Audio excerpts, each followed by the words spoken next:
जय हिंद दोस्तों, स्वागत है आपका हमारे YouTube चैनल पर। आज मैं लेकर आया हूँ आर्मी जीडी एग्जाम के अंदर आने वाले क्वेश्चनों को एक मॉडल टेस्ट पेपर, जिसके अंदर हम पूरे 50 क्वेश्चन जीके, साइंस, मैथ और रीजनिंग के लेकर आए हैं। तो अगर आप भी इंडियन आर्मी की एग्जाम की तैयारी करते हो या आपका भी एग्जाम आने वाले 31 अक्टूबर को है, तो ये पेपर आपके लिए बहुत इंपॉर्टेंट होने वाला है।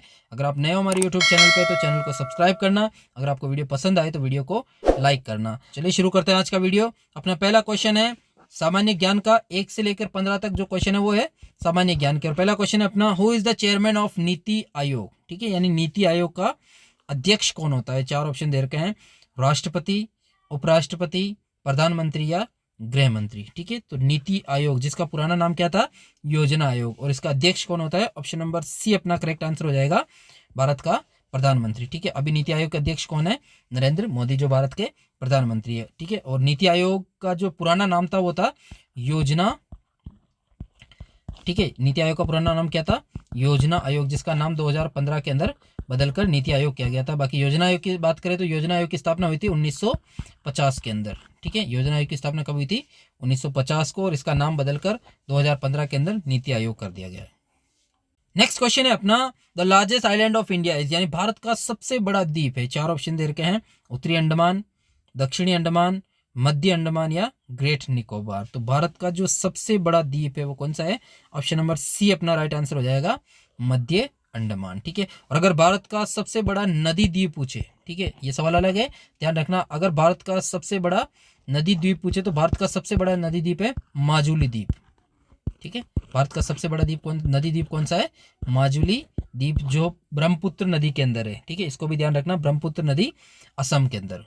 नेक्स्ट क्वेश्चन अपना, Mumbai High is related to, यानी मुंबई हाई किससे संबंधित है। 4 ऑप्शन दे रखे हैं, इस्पात, पेट्रोलियम, मकबरा या जूट। ठीक है, तो मुंबई हाई का संबंध किससे है, पेट्रोलियम से। ऑप्शन नंबर बी अपना राइट आंसर हो जाएगा, पेट्रोलियम। मुंबई हाई के अंदर पेट्रोलियम निकलता है।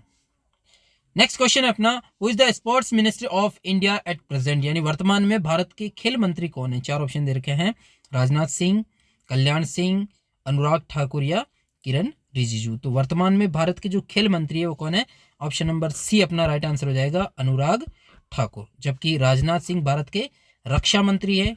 ठीक है, और किरण रिजिजू कानून एवं न्याय मंत्री है। अगला क्वेश्चन है अपना, Ryder Cup is the famous tournament of which sports, यानी राइडर कप किस खेल का प्रसिद्ध टूर्नामेंट है। 4 ऑप्शन दे रखे आपके सामने, लॉन टेनिस, बैडमिंटन, क्रिकेट या गोल्फ। ठीक है, तो राइडर कप किस खेल से संबंधित है, ऑप्शन नंबर डी अपना राइट आंसर हो जाएगा, गोल्फ। ये यूरोप और संयुक्त राज्य अमेरिकी देशों के बीच खेला जाने वाला गोल्फ का टूर्नामेंट है, और अभी हाल ही में ये आयोजित हुआ था, जिसमें यूरोप की टीमों को हराकर संयुक्त राज्य अमेरिका ने इस कप को जीता था। नेक्स्ट क्वेश्चन है अपना, BARC what is his full name, यानी बार्क का पूरा नाम क्या है। ठीक है, BARC का पूरा नाम क्या है। 4 ऑप्शन दे रखे हैं, Bhabha atomic regulating centre, Bhabha atomic research centre, Bhabha atomic research council या भाभा एरोनॉटिक्स रिसर्च सेंटर। ठीक है, तो बार्क यानी BARC का पूरा नाम क्या है, ऑप्शन नंबर बी अपना राइट आंसर हो जाएगा, भाभा एटॉमिक रिसर्च सेंटर। ठीक है, और ये कहाँ स्थित है, ट्राम्बे महाराष्ट्र के अंदर, या ट्राम्बे बम्बई महाराष्ट्र के अंदर ये स्थित है। नेक्स्ट क्वेश्चन दे रखा है अपना, what is the capital of Zimbabwe, यानी जिम्बाब्वे की राजधानी क्या है। 4 ऑप्शन दे रखे हैं, नैरोबी, जकार्ता, हरारे या डरबन। ठीक है, तो जिम्बाब्वे एक अफ्रीकी देश है जिसकी राजधानी क्या है, हरारे। जबकि नैरोबी केन्या की राजधानी है। ठीक है, जकार्ता इंडोनेशिया की राजधानी है, और डरबन, ठीक है, डरबन किसी की राजधानी नहीं है, डरबन एक दक्षिण अफ्रीका का एक शहर है। ठीक है, साउथ अफ्रीका की एक सिटी है डरबन। बाकी साउथ अफ्रीका की राजधानी की बात करें तो साउथ अफ्रीका की राजधानी है प्रिटोरिया। नेक्स्ट क्वेश्चन है अपना, who is the viceroy at the time of partition of Bengal in the year 1905 के अंदर, यानी वर्ष 1905 में बंगाल विभाजन के समय वायसराय कौन था, भारत का वायसराय कौन था। 4 ऑप्शन दे रखे हैं, Lord Curzon, Lord Dufferin, Lord Hardinge या लॉर्ड मिंटो। तो 1905 के अंदर जब भारत बंगाल का विभाजन हुआ था तो उस टाइम भारत का जो वायसराय वो कौन था, ऑप्शन नंबर ए अपना राइट आंसर हो जाएगा, लॉर्ड कर्जन। ठीक है, लॉर्ड कर्जन ने 1905 में बंगाल का विभाजन किया था, और ये विभाजन 1911 के अंदर रद्द हुआ था। ठीक है, जब दिल्ली दरबार लगा था तब 1911 के अंदर इस विभाजन को रद्द कर दिया गया था। नेक्स्ट क्वेश्चन है अपना, which of the following Asian texts is also known as fifth Veda, यानी निम्न में से कौन सा प्राचीन ग्रंथ 5वां वेद भी कहा जाता है। 4 ऑप्शन दे रखे हैं, शिव पुराण, महाभारत, भगवत गीता या रामायण। तो इनमें से कौन सा ग्रंथ है जिसको पांचवा वेद कहा जाता है? तो ऑप्शन नंबर बी अपना राइट आंसर हो जाएगा, महाभारत। ठीक है, 4 वेदों के अलावा पांचवा वेद किसे कहा जाता है? महाभारत को। जबकि 4 वेद है, सामवेद, ऋग्वेद, यजुर्वेद और अथर्ववेद। नेक्स्ट क्वेश्चन है अपना, Amarnath cave is located in, Amarnath की गुफाएं कहाँ स्थित है? 4 ऑप्शन दे रखे हैं, हिमाचल प्रदेश, जम्मू कश्मीर, असम या उत्तराखंड। ठीक है, तो अमरनाथ की गुफाएं कहाँ स्थित है? ऑप्शन नंबर बी अपना राइट आंसर हो जाएगा, जम्मू और कश्मीर के अंदर। ठीक है, कहाँ स्थित है? जम्मू कश्मीर में। नेक्स्ट क्वेश्चन है अपना, in which state is the गिर फॉरेस्ट लोकेटेड, यानी गिर वन किस राज्य में स्थित है? 4 ऑप्शन दे रखे हैं, राजस्थान, मध्य प्रदेश, कर्नाटक या इनमें से कोई नहीं। तो गिरवन कहाँ स्थित है? ऑप्शन नंबर डी अपना राइट आंसर हो जाएगा, इनमें से कोई नहीं, क्योंकि गिरवन कहाँ स्थित है? गुजरात के अंदर। ठीक है, कहाँ स्थित है? गुजरात के अंदर। और गिरवन क्यों प्रसिद्ध है? एशियाई शेरों का गढ़ कहा जाता है गुजरात इसको, गिरवन को। नेक्स्ट क्वेश्चन अपना, year 1526 AD who was the defeated by Babur in the first battle of Panipat fought in, यानी वर्ष 1526 ईस्वी में लड़ी गई पानीपत की पहली लड़ाई में बाबर से कौन पराजित हुआ था? 4 ऑप्शन दे रखे हैं, इब्राहिम लोदी, मोहम्मद तुगलक, शेर शाह सूरी या अलाउद्दीन खिलजी। ठीक है, तो जो पानीपत की जो पहली लड़ाई हुई थी वो कब हुई थी? 1526 के अंदर। और इसके अंदर बाबर ने किसको हराया था? ऑप्शन नंबर ए अपना राइट आंसर हो जाएगा, इब्राहिम लोदी को, क्योंकि पानीपत की जो पहली लड़ाई है वो बाबर और इब्राहिम लोदी के बीच हुई थी, जिसमें बाबर जीता था। ठीक है, और इसी युद्ध के अंदर बाबर ने पहली बार तोपखाने का प्रयोग किया था, और इब्राहिम लोदी के हारते ही बाबर ने भारत के अंदर मुगल सत्ता की नींव रखी थी। ठीक है, अब आपको मेरे को कमेंट बॉक्स के अंदर बताना है, जो पानीपत की दूसरी लड़ाई हुई थी 1556 के अंदर, इसमें अकबर ने किसको हराया था? ठीक है, पानीपत की दूसरी लड़ाई में अकबर ने किसको हराया था? फटाफट कमेंट में इसका आंसर दो मेरे को। अगला क्वेश्चन है अपना, in which state is the orange city Nagpur district located, यानी संतरा नगरी नागपुर जिला किस राज्य में स्थित है? 4 ऑप्शन दे रखे हैं, कर्नाटक, महाराष्ट्र, तमिलनाडु और मध्य प्रदेश। तो संतरा नगरी किसको कहा जाता है? नागपुर को। और ये नागपुर एक जिला है और ये किस राज्य में स्थित है? तो ऑप्शन नंबर बी अपना राइट आंसर हो जाएगा, महाराष्ट्र में। संतरा नगरी कहाँ स्थित है? महाराष्ट्र के अंदर। नेक्स्ट क्वेश्चन है अपना, what is the name of longest river in Asia, यानी एशिया की सबसे लंबी नदी का नाम क्या है? 4 ऑप्शन दे रखे हैं, यांतेज, अमेजन, येनिसी या नील। तो एशिया की जो सबसे लंबी नदी है वो कौन सी है? ऑप्शन नंबर ए अपना राइट आंसर हो जाएगा, यांतेज नदी। ठीक है, और ये किस देश के अंदर बहती है? चीन के अंदर। ठीक है, इसको यांगसी क्यांग भी कहा जाता है। जबकि विश्व की सबसे लंबी नदी है नील नदी, जो अफ्रीका महाद्वीप के अंदर बहती है। और विश्व की सबसे चौड़ी नदी है, विश्व की दूसरी सबसे लंबी नदी है अमेजन नदी, जो दक्षिण अमेरिका महाद्वीप के अंदर बहती है। ठीक है, और विश्व की जो तीसरी लंबी नदी है वो है यांतेज नदी या यांगसे क्यांग, जो चीन के अंदर बहती है। ये एशिया की सबसे लंबी नदी भी है।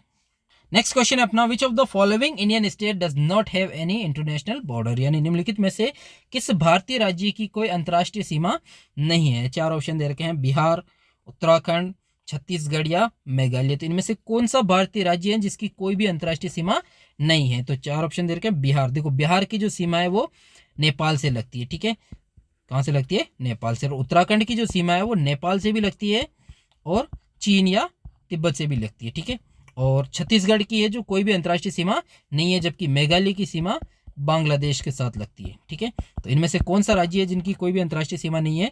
तो ऑप्शन नंबर सी अपना राइट आंसर हो जाएगा, छत्तीसगढ़, जिसकी कोई भी अंतर्राष्ट्रीय सीमा नहीं है। सेकंड पार्ट है अपना जनरल साइंस का, और जनरल साइंस के क्वेश्चन है 16 से 30 तक। और जनरल साइंस का पहला क्वेश्चन है question number 16, which gas in the atmosphere observe ultraviolet रे, यानी वायुमंडल में कौन सी गैस पराबैंगनी किरणों का अवशोषण कर लेती है? 4 ऑप्शन दे रखे हैं, ओजोन, मीथेन, नाइट्रोजन या हीलियम। तो वायुमंडल में जो सूर्य से हानिकारक पराबैंगनी विकिरणें आती है उनका अवशोषण कौन सी गैस करती है?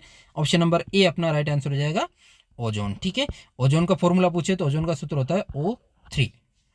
नेक्स्ट क्वेश्चन अपना, which of the following disease is generally not spread by mosquitoes, यानी निम्न में से कौन सी बीमारी है जो सामान्यतः मच्छरों द्वारा नहीं फैलती है? 4 ऑप्शन दे रखे हैं, डेंगू, मलेरिया, निमोनिया और चिकनगुनिया। तो आर्मी के पेपर के अंदर एक चीज आपको ध्यान रखनी है कि यहाँ पर नहीं है और है में फर्क देखना है। ठीक है, बहुत सारे क्वेश्चनों में वो क्या पूछते हैं कि इसका संबंध इससे नहीं है, ठीक है, ये बीमारी इससे नहीं फैलती है। इस टाइप के क्वेश्चन काफ़ी आते हैं जिनको हम फर्स्ट टाइम देखते हैं। तो देखो यहाँ पर अगर मान लो ये सवाल होता है निम्न में से कौन सी बीमारी सामान्यतः मच्छरों द्वारा फैलती है, ठीक है, तो हम इसको क्या है रेगुलरिटी में यही पढ़ते हैं, लेकिन बहुत टाइम क्या हमें कन्फ्यूजन हो जाता है। जैसे आर्मी के अंदर एक बार क्वेश्चन आया था कि निम्न में से राजा राम मोहन राय का संबंध नहीं है, ठीक है, तो उसमें दे रखा था विधवा विवाह, ठीक है, बाल विवाह या स्त्री शिक्षा, ठीक है, या फिर संस्कृत शिक्षा। तो ज़्यादातर ना उनको फर्स्ट टाइम में क्या पढ़ लिया उसको कि राजा राम मोहन का राय का संबंध किससे है, तो उन्होंने डायरेक्ट विधवा विवाह देखते ही ऑप्शन भर दिया था, लेकिन बाद में उनको पता चला कि वो नहीं है पूछ रहा था, तो यहाँ कन्फ्यूजन होता है। इस चीज़ का खास तौर पर ध्यान रखना है,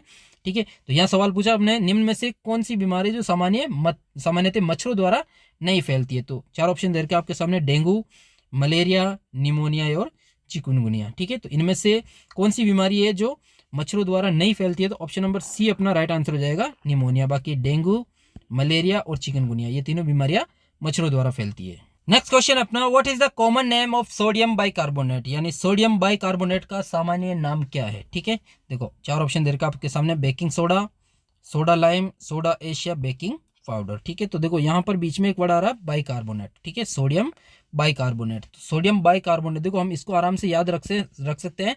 जो सोडियम बाइकार्बोनेट आता है तब ये खाने का सोडा होता है, क्या होता है, खाने का सोडा, ठीक है। और खाने के सोडे को क्या कहा जाता है, baking soda. Option number A अपना राइट आंसर होता है, बेकिंग सोडा। इसका सामान्य नाम क्या है, बेकिंग सोडा। और अगर साधारण भाषा में इसको क्या कहा जाता है, खाने का सोडा, जिसका फॉर्मूला है NaHCO3, ठीक है। नेक्स्ट क्वेश्चन अपना, what is the boiling point of water, यानी जल का क्वथनांक कितना होता है। 4 ऑप्शन दे रखे हैं, 0 degree Celsius, 4 degree Celsius, 100 degree Celsius या 32 डिग्री सेल्सियस। क्वथनांक किसको बोलते हैं, कि ऐसा टेम्परेचर जिस पर जल भाप बन के उड़ने लग जाता है। तो ऑप्शन नंबर सी अपना राइट आंसर हो जाएगा, 100 डिग्री सेल्सियस। अगर हम जल को 100 डिग्री सेल्सियस पे गर्म करेंगे तो वो भाप बन के उड़ने लग जाएगा।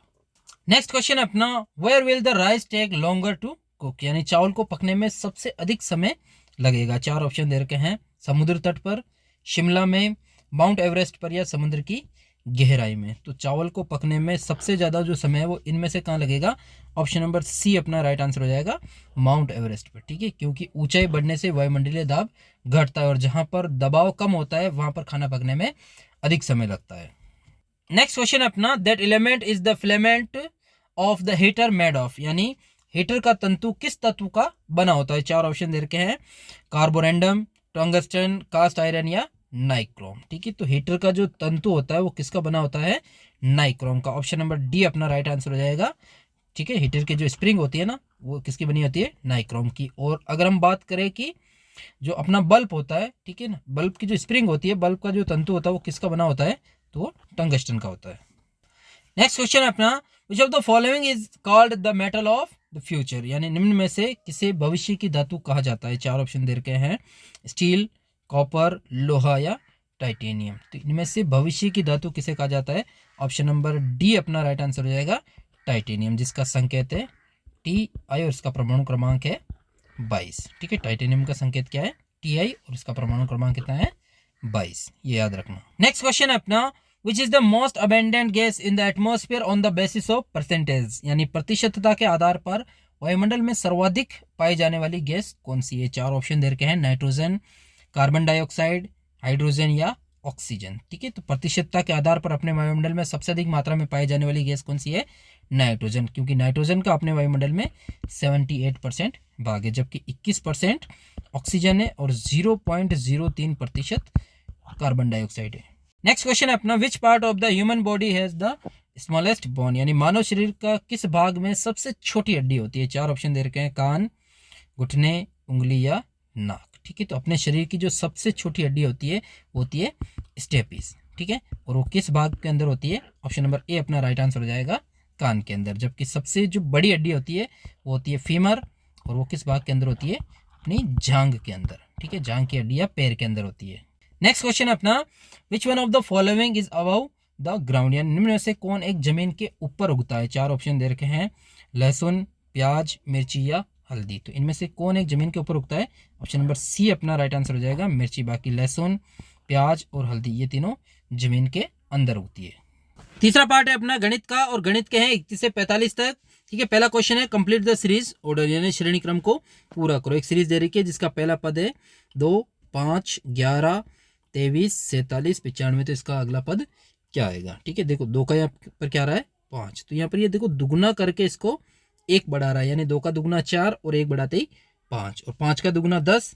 ठीक है, यहाँ भी दुगुना करके 1 बढ़ा रहा है। इसी तरह 11 का दुगुना 22, 1 बढ़ाने पर 23, और 23 का दुगुना 46, 46 में 1 बढ़ा दिया 47। ठीक है, यहाँ हर बार दुगुना कर रहा है ये और 1 प्लस कर रहा है। ठीक है, यहाँ 47 का दुगुना 94 और 1 बढ़ाते तो क्या आता है 95। तो यहाँ देखो 95 का भी दुगुना करके उसमें 1 बढ़ा दो, यानी 1 जोड़ दो, तो 95 का दुगुना क्या होता है 190, और अगर 1 बढ़ा देंगे तो क्या हो जाएगा 191, यानी इसका अगला पद क्या हो जाएगा 191। ऑप्शन नंबर सी अपना राइट आंसर हो जाएगा। अगला क्वेश्चन है अपना 8.31 प्लस 0.6 प्लस 0.002 बराबर है, यानी पॉइंटों की जोड़ है, बिल्कुल सिंपल है। ठीक है, 8.31 में जोड़ना है हमें 0.6 प्लस 0.002। ठीक है, पॉइंटों की जोड़ कैसे होती है, सबसे पहले पहला नंबर लिख लो 8.31। ठीक है, फिर पॉइंट के नीचे पॉइंट, इधर जो नंबर है वो इधर लिख लो, इधर जो नंबर है वो इधर लिख लो, फिर पॉइंट के नीचे पॉइंट, इधर 0 है और इधर है 0, 0 और 2। ध्यान रखना एक नंबर के नीचे एक नंबर ही होना चाहिए। ठीक है, यहाँ 2 का 2 आ रहा है, 1 का 1 और 3 और 6 9, पॉइंट का पॉइंट और 8 का 8, तो अपनी जोड़ कितनी आ रही है 8.912। ऑप्शन नंबर ए अपना राइट आंसर हो जाएगा। अगला क्वेश्चन है अपना वे कौन सी धनात्मक संख्या है जिसका 5 गुना उसके व्युत्क्रम का 45 गुना है। ठीक है, तो वो संख्या हम क्या मान लेते हैं x। ठीक है, वह कौन सी धनात्मक संख्या, मतलब वो संख्या किसमें है प्लस के अंदर, तो संख्या क्या मान लेते हैं x। और देखो इसका व्युत्क्रम क्या होगा 1/x, x का व्युत्क्रम क्या होता है 1/x। व्युत्क्रम कभी भी निकालना हो तो उस संख्या को उल्टा कर दो, उसका व्युत्क्रम आ जाता है। इसने कहा कि उस संख्या का 5 गुना, यानी अगर हम इसको 5 से गुणा करें और इसके व्युत्क्रम को अगर हम 45 से गुणा करें तो ये दोनों बराबर हो जाता है। ठीक है, यानी इसका 5 गुना और इसके व्युत्क्रम का 45 गुना दोनों बराबर है। ठीक है, अब इस समीकरण को सरल कर लो, ये हो जाएगा अपने पास 5x बराबर 45 को 1 से गुणा किया तो 45/x।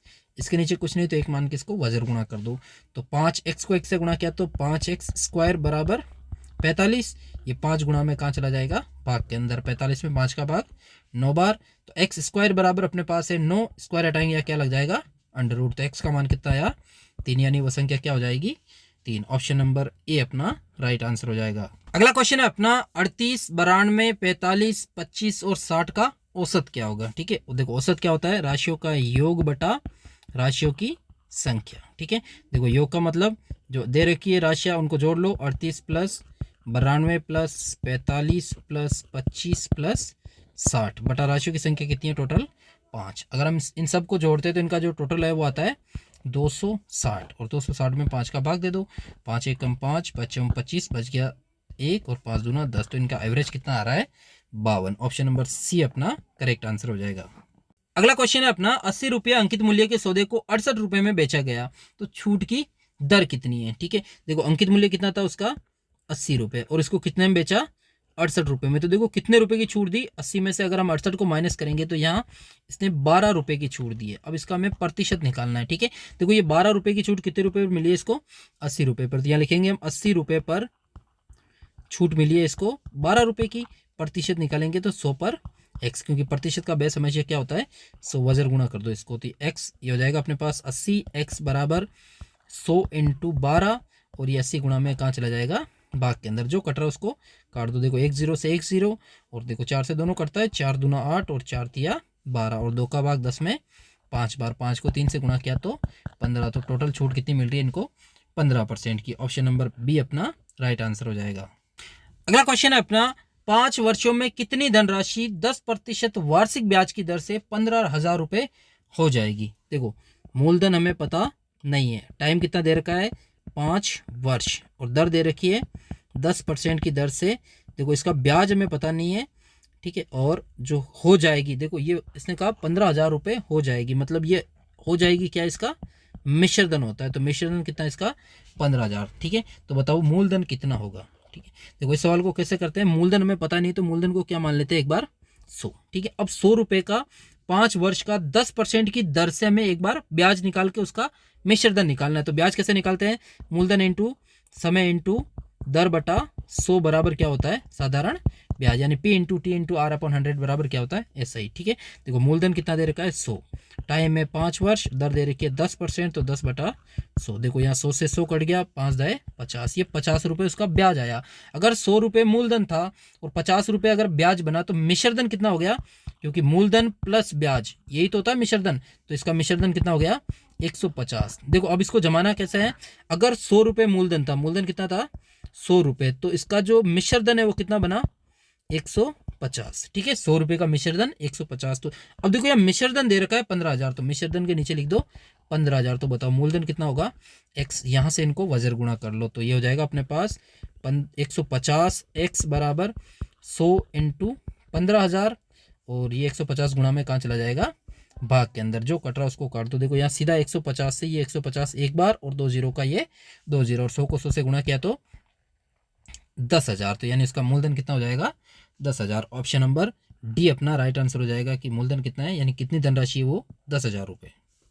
अगला क्वेश्चन है अपना, यदि 20 आदमी 112 मीटर लंबी दीवार 6 दिन में बना सकते हैं तो 25 आदमी 3 दिन में इसी तरह की कितनी लंबी दीवार बना सकेंगे। देखो यहाँ पर आदमी आ रहे हैं,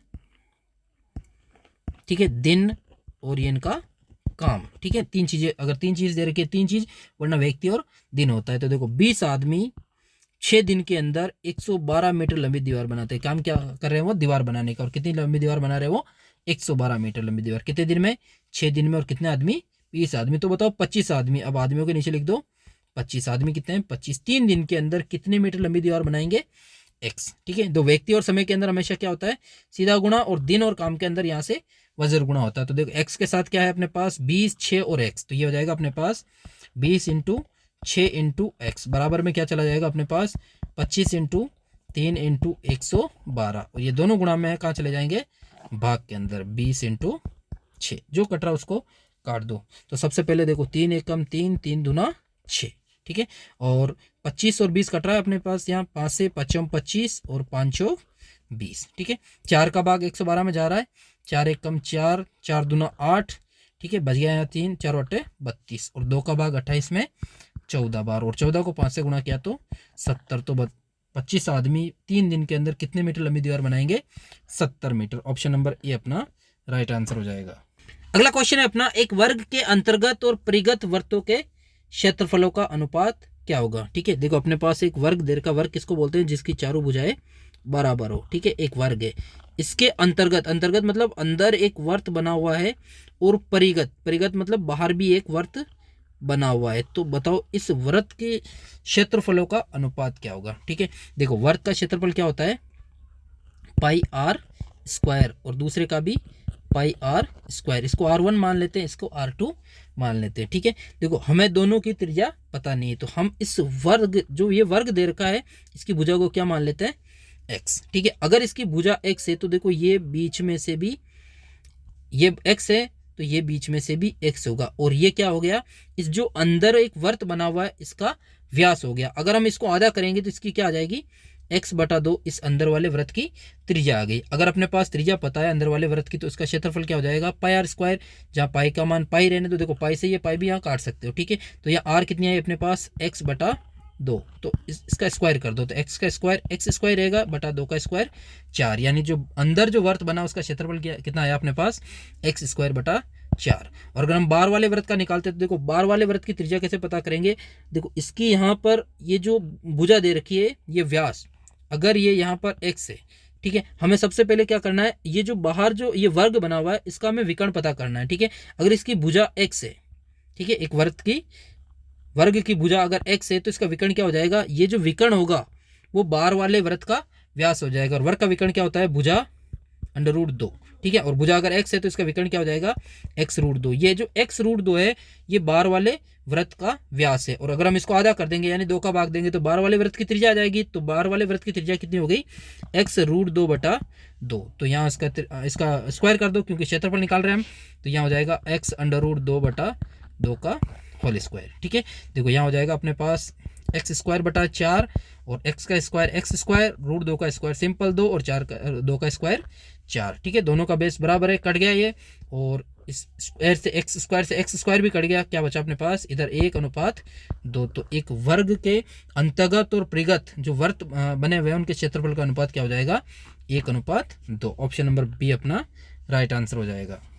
अगला क्वेश्चन है, यदि 5 कोष्टक x माइनस 3 कोष्टक बंद बराबर 4 कोष्टक x माइनस 2 कोष्टक बंद हो तो x का मान क्या होगा। देखो अपने पास समीकरण क्या दे रखी है, 5 कोष्टक x माइनस 3 बराबर है 4 कोष्टक x माइनस 2। तो x का हमें मान पता करना है। ठीक है, कोष्टक से गुणा कर दो, 5 को x से गुणा किया तो 5x माइनस 5 दिया 15, 4 को x से गुणा किया तो 4x माइनस 4 दूना 8। क्या करेंगे हम, x एक तरफ और नंबर एक तरफ कर देते। तो देखो ये 5x यहीं रहेगा, इधर आएगा तो माइनस का 4x, ये x इधर आएगा तो माइनस का 4x बराबर ये माइनस का 8 यहीं रहेगा और ये इधर आएगा तो माइनस 15 इधर आएगा तो प्लस का 15 हो जाएगा। ठीक है, 5 में से 4 गया तो x और 15 में से 8 गया तो कितना बचा अपने पास 7। तो x का मान क्या हो जाएगा 7। ऑप्शन नंबर सी अपना राइट आंसर हो जाएगा। नेक्स्ट क्वेश्चन अपना 45 किलोमीटर प्रति घंटे को मीटर पर सेकंड में बदलिए। ठीक है, बिल्कुल सिंपल सवाल है। 45 किलोमीटर प्रति घंटा यानी किसी भी किलोमीटर प्रति घंटे की चाल को अगर मीटर पर सेकंड में बदलना है तो उसको 5/18 से गुणा कर दो। तो यहाँ 45 को किसे गुणा करेंगे हम, 5/18 से। दोनों कट रहा है अपने पास, 9 दूना 18 और 9 5 45। ठीक है, 45 18 किसे कट रहा है, 9 से। 5 को 5 से गुणा किया तो 25/2 और 25 का आधा क्या होता है 12.5 मीटर पर सेकंड। तो जो 45 किलोमीटर प्रति घंटा है उसकी चाल मीटर पर सेकंड में क्या हो जाएगी, 12.5 मीटर पर सेकंड। ऑप्शन नंबर बी अपना राइट आंसर हो जाएगा। अगला क्वेश्चन है अपना, किसी विद्यालय में कुल विद्यार्थियों का 70% लड़कियां है और लड़कों की संख्या 510 है तो उस विद्यालय में कुल विद्यार्थियों की संख्या कितनी होगी। देखो प्रतिशत का सवाल है और 70% लड़कियां हैं तो 70% आ गया, मतलब हम कुल कितना मानेंगे, उस विद्यालय के अंदर 100 छात्र पढ़ते हैं, 100 में से लड़कियां कितनी हैं 70। ठीक है, 70% का मतलब 100 में से 70 लड़कियां। तो देखो लड़के कितने हो जाएंगे 30, क्योंकि अगर 100 में से 70 लड़के हैं तो लड़के कितने बचे 30। अब देखो इसने कहा लड़कों की संख्या 510 है तो लड़कों के नीचे लिख दो 510। तो बताओ विद्यालय में कुल विद्यार्थियों की संख्या कितनी होगी। तो कुल के नीचे x मान के वजर गुणा कर दो। अगर लड़कियों की संख्या पूछता तो लड़कियों के नीचे x मान के वजर गुणा कर देते, या कुल पूछ रहा है तो कुल के नीचे x मान लो। तो 30 को x से गुणा किया तो 30x बराबर 100 × 510 और ये 30 गुणा में कहाँ चला जाएगा, भाग के अंदर। 0 से 0 कट गया और 3 का भाग 51 में 17 बार, 17 दिया 51 और 17 को 100 से गुणा किया तो 1700, यानी स्कूल के अंदर टोटल कुल कितने विद्यार्थी हैं 1700। ऑप्शन नंबर सी अपना राइट आंसर हो जाएगा। अगला क्वेश्चन है अपना, दो संख्याएं जिनका में से तथा ले से एक समान है का अंतर क्या होगा। ठीक है, देखो कोई भी दो संख्या जिनका में से और ले से अगर समान है तो समझ जाओ कि वो दोनों संख्या सेम है। यानी अगर 5 और 5 है तो उन संख्याओं का में से भी 5 होगा और ले से भी 5 होगा। अगर कोई दो संख्या सेम नहीं होगी तो उनका ले से और में से कभी भी समान नहीं हो सकता। तो ये पूछ रहा है उनका अंतर क्या होगा, तो 5 और 5 में अंतर कितना है 0 का। ऑप्शन नंबर ए अपना राइट आंसर हो जाएगा। अगला क्वेश्चन है अपना, ए काम को 10 दिन में करता है, बी उसी काम को 15 दिन में करता है, ए और बी इकट्ठा होकर उससे कितने दिनों में करेंगे। देखो ए कितने दिन में करता है 10 दिन के अंदर और बी करता है 15 दिन के अंदर। सबसे पहले हम क्या करेंगे, इनका एक दिन का काम निकालेंगे। एक दिन का काम जो इनकी कार्य क्षमता होती है। ठीक है, तो ए का एक दिन का काम क्या हो जाएगा, जो कुल काम दे रखा है उसको उल्टा कर दो, ए का एक दिन का काम हो जाएगा 1/10 और बी का हो जाएगा 1/15। अब ये कह रहा है दोनों मिलकर इकट्ठा होकर, यानी दोनों को जोड़ दो। जोड़ने के लिए क्या करते हैं एलसीएम, तो 10 और 15 का एलसीएम क्या होगा 30। ठीक है, 10 का भाग 30 में कितनी बार जाता है 3 बार और 3 को 1 से गुणा किया तो 3 एकम 3 प्लस 15 का 30 में 2 बार और 2 को 1 से गुणा किया तो 2, 3 और 2 कितना हो गया 5/30। अब ये जो 5/30 है ना, ये इन दोनों का एक दिन का काम है। ठीक है, इसको वापस उल्टा कर दो तो ये हो जाएगा 30/5। ठीक है, और 30 में 5 का भाग कितनी बार जाता है 6 बार। तो ये दोनों मिलकर इस काम को कितने दिन में फिनिश कर देंगे 6 दिन के अंदर। ऑप्शन नंबर बी अपना राइट आंसर हो जाएगा। अगला क्वेश्चन है अपना, दिए गए चित्र में x का मान ज्ञात करो। ठीक है, एक डायग्राम दे रखा अपने पास, इसमें हमें x का मान पता करना है। ये 60 डिग्री दे रखा है और ये है x माइनस 20 डिग्री, तो x का मान क्या होगा। देखो अगर कोई भी दो रेखाएं आपस में अगर किसी दूसरी रेखा को काटती है, एक रेखा दूसरी रेखा को काटती है तो उसके जो आमने सामने के जो कोण होते हैं वो हमेशा बराबर होते हैं। तो यहाँ पर ये 60 किसके बराबर है x माइनस 20 के। ठीक है, तो यहाँ से x का मान निकाल सकते हैं हम। ठीक है, ये 60 बराबर है x माइनस 20 के। ठीक है, ये माइनस का इधर आएगा तो 60 + 20 बराबर हो जाएगा x। तो x का मान क्या हो जाएगा 80 डिग्री। ऑप्शन नंबर सी अपना राइट आंसर हो जाएगा। और लास्ट क्वेश्चन है अपना मैथ का कि साइन कोष्टक 90 डिग्री माइनस थीटा कोष्टक बंद का मान क्या होगा। तो ये फॉर्मूला एक कि साइन कोष्टक 90 डिग्री माइनस थीटा बराबर होता है हमेशा कोस थीटा। ठीक है, तो आंसर क्या हो जाएगा अपना cos theta. Option number C अपना राइट आंसर हो जाएगा। और अगर कोस 90 डिग्री माइनस थीटा की बात करें तो कोस 90 डिग्री माइनस थीटा होता है साइन थीटा। ठीक है, इसके बाद आता है कि अपने पास टेन 90 डिग्री माइनस थीटा, तो ये होता है टेन 90 माइनस थीटा बराबर होता है कोट थीटा। और अगर कोट 90 माइनस थीटा की बात करें तो ये होता है टेन थीटा। ठीक है, और अगर लास्ट में दो बचते हैं कि सेक 90 डिग्री माइनस थीटा बराबर होता है कोसेक थीटा, और कोसेक 90 डिग्री माइनस थीटा बराबर होता है सेक थीटा। ठीक है, और लास्ट पार्ट है अपना रीजनिंग का। रीजनिंग के क्वेश्चन नंबर 46 से है कि सीता का बाईं ओर से 18वां स्थान तथा दाईं ओर से 30वां स्थान है, तो बताओ पंक्ति में कुल कितने व्यक्ति है। देखो एक लाइन है अपने पास जिसके अंदर सीता का जो बाईं ओर से, देखो इसमें दायां और बायां, अपना दायां और बायां देख लो। ठीक है, तो अपना दायां किधर होता है इस साइड में, और अपना बायां इस साइड में होता है। तो इसने कहा कि सीता का जो बाईं ओर से 18वां स्थान, यानी यहाँ से इसका 18वां स्थान है। कौन सा नंबर आता है इसका 18वां। ठीक है, इधर से 18वां नंबर है, और दाईं ओर से 30वां है, मतलब इधर से कौन सा नंबर आ रहा है इसका 30वां। इधर से लेने पर 18वां आ रहा है, इधर से लेने पर इसी का नंबर सीता का 30वां आ रहा है। तो बताओ उस पंक्ति में कुल कितने विद्यार्थी हैं। देखो इस सवाल को बिना फॉर्मूले के भी कर सकते हैं आप। यहाँ डायग्राम को देखो। ठीक है, अगर इधर से इसका नंबर 18वां है तो इसके 18वें नंबर से इधर कितने बेटे हैं 17, और अगर इधर से नंबर इसका 30वां है तो इधर कितने बेटे हैं 29, और एक ये खुद है। अब टोटल कितने हो गए इनको जोड़ लो, तो 29 और 1 30, 30 और 17 47। तो उस लाइन के अंदर कुल कितने व्यक्ति हैं 47 व्यक्ति। ऑप्शन नंबर बी अपना राइट आंसर हो जाएगा। अगला क्वेश्चन है अपना, यदि टेबल को GZYOV लिखा जाए तो जूस को कैसे लिखा जाएगा। ठीक है, देखो यहाँ पर अपने पास दे रखा है TABLE, और टेबल का कोड क्या है GZYOV। तो बताओ JUICE यानी जूस का कोड क्या होगा। देखो टी का कोड क्या आ रहा है अपने पास जी, अगर हम यहाँ देखते हैं तो टी और जी ऊपर नीचे है। ए का कोड क्या है जेड, ए और जेड ऊपर नीचे है। ठीक है, बी का वाई आ रहा है तो ये दोनों ऊपर नीचे, यानी अगर ऊपर का वर्ड आ रहा है तो नीचे का कोड लिख रहा है, और नीचे का वर्ड आ रहा है तो ऊपर का कोड। तो इसी तरह यहाँ पर देखो जे का कोड क्या हो जाएगा क्यू, क्योंकि जे के नीचे क्या है क्यू। यू का कोड क्या हो जाएगा, यू का कोड देखो यू के ऊपर क्या आ रहा है एफ। ठीक है, आई का कोड क्या हो जाएगा आर। ठीक है, आई के ऊपर क्या है यहाँ पर आर, और सी का कोड क्या हो जाएगा एक्स, और लास्ट में बचा अपने पास ई, और ई का कोड क्या हो जाएगा वी। तो अपना आंसर क्या हो जाएगा QFRXV। ऑप्शन नंबर बी अपना राइट आंसर हो जाएगा। अगला क्वेश्चन है अपना 28, 43, 71 में ऐसे कितने अंक होंगे जो शुरू से उतनी ही दूरी पर होंगे जितना कि उसे घटते क्रम में रखे जाने पर है। देखो अपने पास नंबर क्या दे रखा है 28, 43, 71। ठीक है, अगर हम इनको घटते क्रम में लिखते हैं तो क्या आता है, सबसे पहले क्या आएगा 8, फिर आएगा 7, फिर 4, फिर 3, फिर 2 और 1। अब देखो इसमें ऐसे कितने अंक है जो अभी भी वहीं पर है जहां पर इनको पहले थे, और जहां पर इनको घटते क्रम में लिखा तब भी वही है, और जहां पहले थे अब तब भी वही है। तो यहाँ पर देखो अपने पास 4, 3 और 1, ऐसे 3 अंक ऐसे हैं जिनका क्रम बदला नहीं है, यानी ये अभी भी उतनी ही दूरी पर है जितना कि उनको घटते क्रम में लिखने पर है। तो ऑप्शन नंबर डी अपना राइट आंसर हो जाएगा। कुल 3 ऐसे अंक है जो उसी क्रम में अभी भी है। अगला क्वेश्चन है अपना, दिए गए विकल्पों में से विषम शब्द चुनिए, यानी 4 ऑप्शन दे रखे हैं पेरिस, लंदन, एथेंस और न्यूयॉर्क। इनमें से एक विषम है यानी अलग है, उसको हमें ढूंढना है। ठीक है, तो देखो पेरिस किसकी राजधानी है फ्रांस की। ठीक है, लंदन किसकी है यूनाइटेड किंगडम की, और एथेंस किसकी राजधानी है यूनान की। ठीक है, यानी ये तीनों तो राजधानी है, बल्कि न्यूयॉर्क कोई एक राजधानी नहीं है। न्यूयॉर्क सिर्फ एक शहर है, और कहाँ का शहर है ये यूनाइटेड स्टेट ऑफ अमेरिका का। तो ऑप्शन नंबर डी अपना राइट आंसर हो जाएगा न्यूयॉर्क, ये एक राजधानी नहीं है, बाकी पेरिस, लंदन और एथेंस राजधानियां हैं।